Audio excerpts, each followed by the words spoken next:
Olha só, eu queria falar hoje. Depois eu vou ler um texto da Escritura antes de eu chamar o meu querido André Fernandes, que é com quem eu vou conversar hoje, é um amigo de muitos anos. E antes disso eu queria só dizer o seguinte: todos nós sabemos que para quem está em quarentena, especialmente, a pandemia tem produzido muitas alterações na gente, na maioria das pessoas. Muitas. E agora é algo estatístico, cada vez mais estatístico. Hoje, por exemplo, saiu a notícia de que subiu 50% a agressão física de homens sobre mulheres dentro de casa, especialmente 50%. Sempre houve agressão, homens brutos e bebida, descontrole, mulher embriagada também que parte para dentro, fica provocando, tem de tudo. Tem desde aquelas que são absolutamente vítimas, como tem aquelas que são parceiras, codependentes de loucura, de bebida, de provocação. Aí o cara vai, é maior, é mais forte, é um covarde, mete a mão, machuca, quebra, arrebenta. Não importa qual seja a situação, esse negócio de homem bater em mulher é uma das coisas mais nojentas que eu conheço. Nojentas, para mim é repulsivo ver um homem bater numa mulher. Não é porque ele é mais forte, é porque um homem nunca deveria bater numa mulher, não deveria bater em ninguém, Jesus diz. Jesus mandou dar a outra face. Olha só, Jesus mandou dar a outra face. Enquanto isso, tem gente, discípula dele, discípula não, que diz que é crente, diz que crê nele, porque frequenta uma igreja, tem um cargo lá nesse lugar, ou porque faz parte de grupos e campanhas. O cara fica achando que ele é de Deus, que ele é de Jesus. Foi isso que ensinaram. Mas é covarde o bastante para dizer que crê em Jesus, que disse que a gente deve dar outra face, que disse que a gente deve andar uma outra milha, que disse que é para a gente não enfrentar o perverso com as armas da perversidade. Foi quem disse que nos enviava como cordeiros para o meio de lobos. E aí um sujeito que diz que crê nisso tudo e diz que é de Jesus, chega em casa e enche a cara da mulher. E agora que ele não sai de casa, por causa da pandemia, aí aquele bate mesmo.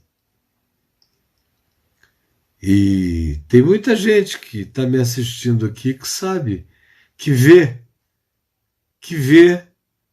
o que eu estou dizendo, que vê em casa, que vê o pai fazendo isso contra a mãe, de qualquer idade. Tem homens velhos que já deveriam ter aprendido, mas não aprendem. E batem nas suas mulheres. Assim como tem mulher que não aprende, que devia ter saído dessa loucura de relação indigna e abusiva há muito tempo, mas permanecem. São algumas que tomam a decisão de ir embora. Tem muita gente, eu não consigo entender. A mulher apanha, leva uma surra do cara. Aí sai arrebentada, faz um BO de ocorrência. Aí vai para a casa da mãe dela, fica lá, toda arrebentada, toda inchada, às vezes até quebrada, ferida. Aí o cara começa a ligar, ou a mandar texto, ou a dizer que está arrependido, ou a dizer que está completamente louco, que foi uma insanidade ele ter batido, porque ele é louco de desejo, de saudade, de tesão por ela. Aí vai, apela para tudo. Quando tem filho, apela para os filhos, apela para Deus quando são crentes, em nome de Jesus. A gente não pode fazer isso, nem deixar isso acontecer na nossa vida. Por favor, meu amor, eu quero você de volta. Aí lá vai ela com um BO de ocorrência, com tudo, de volta para casa desse cara. Aí ele se comporta mais algum tempo, depois de um tempo, outra surra. Começam a vir os sinais entre as surras, vai acumulando, até que a loucura bate e o indivíduo vai lá e, numa covardia extraordinária, bota toda a sua amargura, impotência, frustração, incapacidade, constatação de idiotice, joga tudo aquilo em cima de outra pessoa, no caso da esposa, que deveria, como Paulo diz em 1 Coríntios 7, deveria na mesma hora sair dali, pronto, Deus vos tem chamado à paz, não a essa indignidade, diz Paulo. Deus vos tem chamado à paz.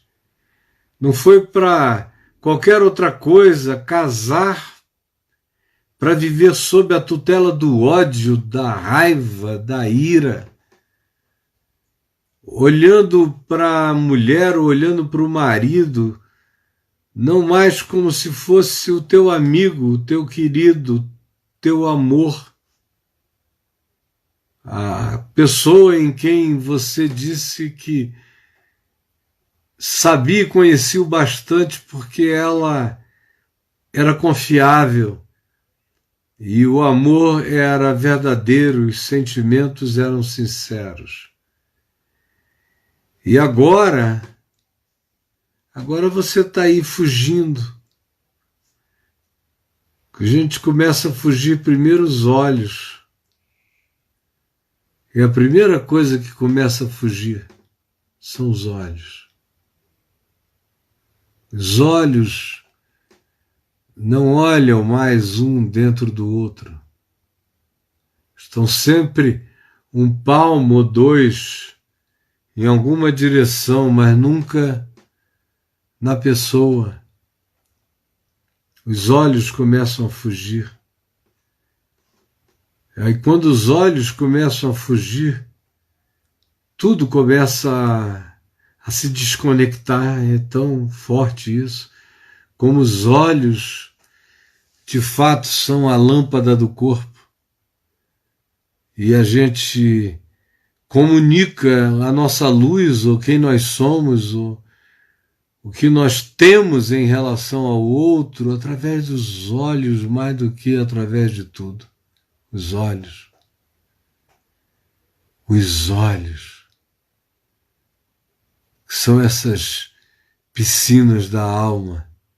Os olhos. Por onde a gente pode ver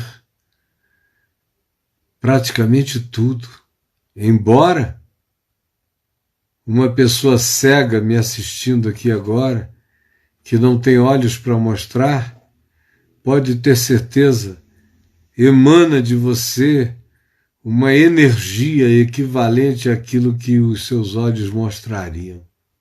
Emana. Mesmo quem não enxerga tem um olhar. Mesmo quem não enxerga tem um olhar. E desse olhar, mesmo do cego, tem um emanar, tem uma emanação de energia que conta uma história inteira. Conta. E dos olhos, então. Mas é a primeira coisa a fugir. Quando um casal deixa completamente de olhar no olho um do outro, eles estabelecem desconexões automáticas, começam a acontecer em todas as dimensões da vida. E nesse coronavírus, nessa quarentena, essa coisa tem se acentuado extremamente mais. A gente é forçado a ficar no mesmo lugar juntos. Às vezes é um lugar muito pequeno, um apartamento pequeno, e você está na cara do outro o tempo todo, o dia inteiro, não tem, compartilha o mesmo banheiro, os mesmos odores, os mesmos cheiros. Aí, por essa intensificação de convívio, surgem as exacerbações de desagrados. Essa intensificação de convívios produz exacerbação de desagrados, que são aquelas coisas que a gente não gosta do outro. Mas quando você está ali todo dia, porque a quarentena impõe, vendo aquilo, parece que tudo vai crescendo, tudo vai aumentando. Se você acha que o outro fala muito alto, aí vai ficando cada vez mais alto, vai furando o teu ouvido. Se você acha que o outro é muito concentrado em si mesmo e no que ele está pensando, isso vai se tornando uma coisa horrível. Parece até que o outro já não está mais nem aí para você. Tudo vai aumentando. Se você de fato se sente ofendido porque está lendo, olhando, fazendo alguma coisa e o seu cônjuge vem e atropela você, já vai logo falando, você não disse, poxa, nem me perguntou se eu podia, eu estou aqui respondendo uma coisa séria do meu trabalho, só porque eu estou presente em casa, vem e fala já gritando. Eu estou ficando cansado disso. Antes, o outro tinha vontade de fazer assim, mas como tinha que ligar, ou mandar uma mensagem, ou fazer alguma coisa, basta respirar de 5 a 10 vezes que você já vai mudando de atitude. Mas quando o outro está ali na tua frente, você larga logo, e larga do jeito que você larga pior. E no coração da pessoa isso vai aumentando, vai ficando um horror. Tudo cresce. Depois que os olhos fogem um do outro, tudo cresce. O outro vai virando um estranho, cada dia mais estranho. E um estranho incômodo. Estranho, não é isso? Como alguém que às vezes está contigo a vida inteira se transforma num estranho e incômodo. Além de estranho, incomoda. Parece que você acabou de conhecer e ainda conheceu a pessoa errada. É como a alma da gente é capaz de ficar saturada e de fazer projeções enganosas, ruins, aumentativas. E o outro, por seu turno, dependendo de quem ele seja, fica sentindo que você está assim e vai desenvolvendo todas as reatividades possíveis. E quando ele não joga tudo isso em cima de você, ele vai, todavia, amontoando nele até aquele dia e hora onde tudo vai ser um brumadinho de lama um sobre o outro, e e é um horror, e às vezes acaba em resultados muito ruins. E tem muita gente me vendo aqui e outros que verão depois vivendo isso. Vivendo isso mesmo. Se você não ouviu o que eu falei, depois assista desde o início. Eu só quero dizer para você o seguinte: é normal que pessoas fiquem cansadas umas das outras, quando passa a fase entre homem e mulher, por exemplo, de paixões ardentes. Tem que haver um equilíbrio. Pouca gente consegue viver 24 horas por dia com a pessoa amada. A maioria não consegue. Que é a experiência que eu e minha mulher temos tido. Faz agora 20 anos que a gente passa 24 horas do dia e por dia juntos. Juntos. 20 anos, 24 horas por dia juntos. Antes dessa pandemia chegar, uma pessoa esteve aqui aí conversando comigo ali embaixo, ele e outras pessoas. Eu falei que eu estava há 20 anos, 24 horas por dia com a minha mulher. Ele falou, mas assim, cara na cara? Aí eu falei, é assim, cara na cara mesmo. Aí ele disse, eu não aguento não. Não aguento, eu não aguentaria, para mim seria insuportável. E eu sabia, eu vi o estilo de vida dele, de um caminhante, de um andarilho. Ele não conseguiria ficar e nem conseguiria levar, porque é uma pessoa inquieta, e essa gente inquieta não sabe praticar esse convívio e nem usufruir o benefício desse convívio, o benefício do desenvolvimento dessa telepatia, dessa profunda união, onde depois de um tempo falar não é tão necessário, porque o outro sabe você. Sabe você e você sabe o outro. Você não se comunica mais apenas por palavras. Você se comunica por olhares, ou por sorrisos, ou por um pequeno toque, ou pelo silêncio, ou o tempo todo pela energia que você irradia e que o outro aprende a ler, a conhecer, saber você, quando vocês se amam, quando vocês têm paz. Do contrário, viver o que alguns estão vivendo agora em 3 meses, daqui a pouco 4, já não estão aguentando. Não estão aguentando, não estão suportando. Só 4 meses de quarentena. E isso deve falar muita coisa a nós mesmos, não só sobre o nosso casamento, mas sobretudo sobre nós.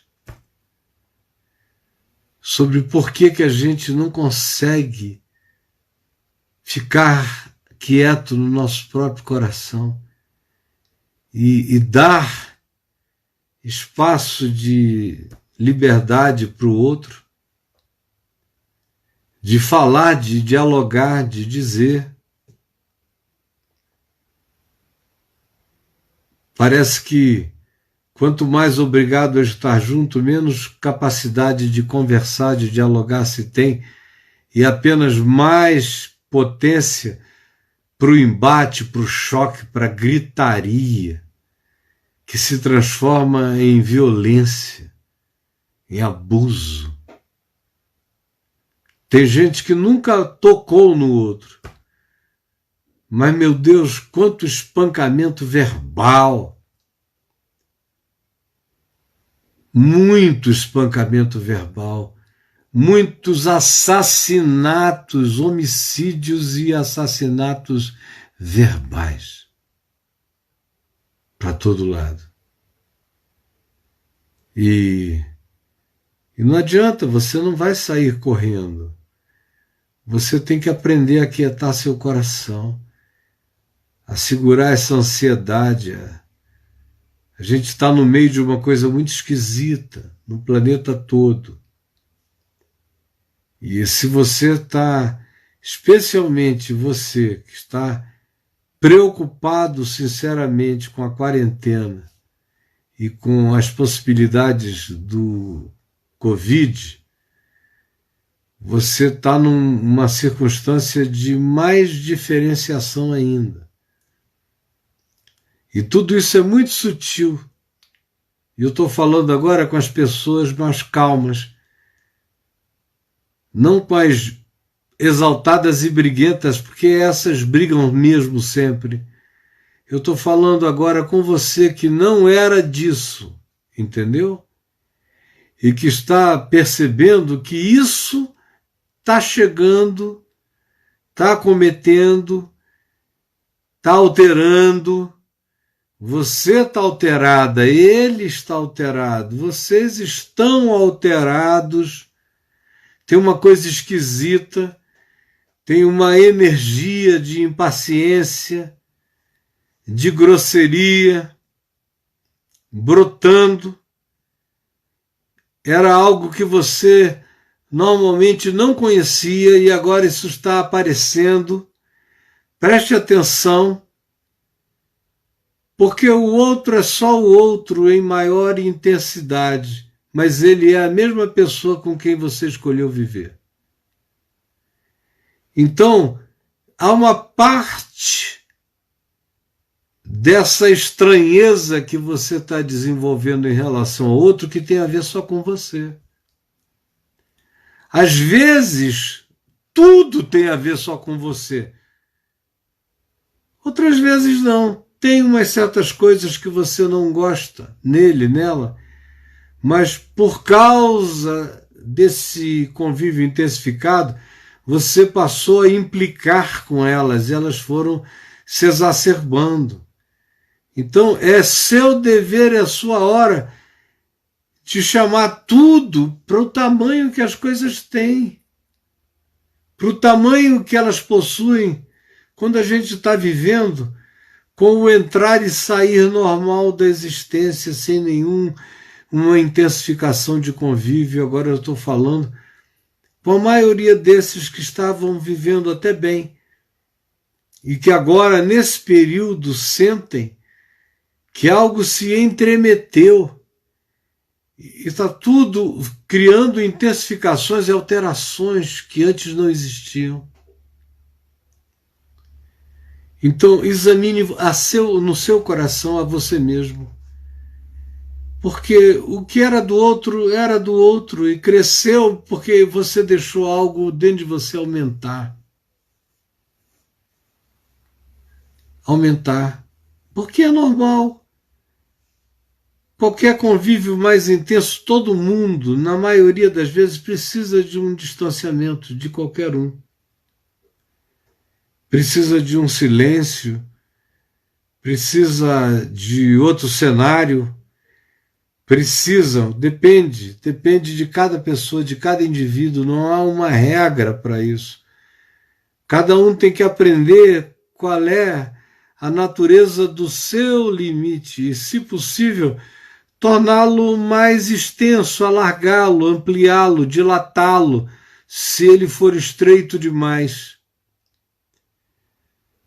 Mas é dentro da gente que é necessário verificar o que aconteceu dentro de nós em relação ao outro, quando o outro não fez nada para mim a não ser ele mesmo, e eu não fiz nada para o outro a não ser eu mesmo. O que está acontecendo então? O ideal é que cada um olhasse para dentro do seu próprio coração. Se são vocês dois que estão me assistindo aqui, então façam esse exercício. Não uma DR, mas um exercício de olhar para dentro do coração e buscar a serenidade, que não é afastamento, é apenas o redimensionamento do outro. O redimensionamento do outro no seu coração, na sua mente, nas suas emoções. O reacarinhamento. Tem que haver um cuidado renovado. Tudo, a gente tem que tomar essa decisão. A gente vence isso com amor, e amor é decisão, não é emoção, não é sentimento, entendeu? É uma decisão de que será diferente, e aí você começa a botar tudo nessa nova lente, ou na lente da verdade. Chame tudo para a dimensão que tudo tem, porque numa época como essa a gente tem a tentação de exacerbar tudo, de aumentar, de piorar, porque nem todo mundo tem a devida maturidade e às vezes a existência fica tão pesada, a busca de sustento, a falta dele, a escassez de dinheiro, os problemas vinculados aos filhos, à escola, ou ao desemprego que veio simultaneamente com o vírus. São tantas coisas perturbando a um tempo só, que até um anjo, se estivesse morando com você, um anjo de Deus, você iria encontrar defeito na asa do bicho, no olhar dele, na leveza dele, ou na perfurância de luz do olhar dele sobre você. Alguma coisa ou todas as coisas iriam te perturbar quando a gente está num estado desse. Então considere que esse é um tempo de alteração cognitiva, entendeu? Considere que esse é um tempo de alteração cognitiva e de alteração emocional, de alteração sentimental. Faz parte desse tempo, faz parte dessa conjuntura, misturar o coração de muita gente, de gente boa, que não precisa se separar nem se odiar, muito menos se agredir de qualquer forma, muito menos. E eu espero em Deus que você enxergue o que está acontecendo, olhe para dentro do seu coração, tome as decisões de trazer tudo para a dimensão que as coisas têm, e mais do que isso, decidir que você vai agir com amor, porque amor não é fruto de pulsões emocionais, mas de decisões de mente, de coração e de caráter. A gente decide, a gente escolhe, a gente faz. Senhor Jesus, eu quero pedir que, e eu sei que essa palavra que eu acabei de falar é boa, é palavra de vida, é palavra de Deus, é homilia santa, é verdade que liberta, que cura, que apazigua, que santifica, que evita males horríveis e que cria novos mundos, novas possibilidades de convívio e de paz. Eu peço que seja isso que esteja acontecendo agora, e sei que é isto que está acontecendo agora, porque tu disseste que quando pedíssemos era para crer que tínhamos recebido. Por isso eu sei que é isto que está acontecendo agora. Em nome de Jesus. Em nome de Jesus. Em nome de Jesus. Amém e amém.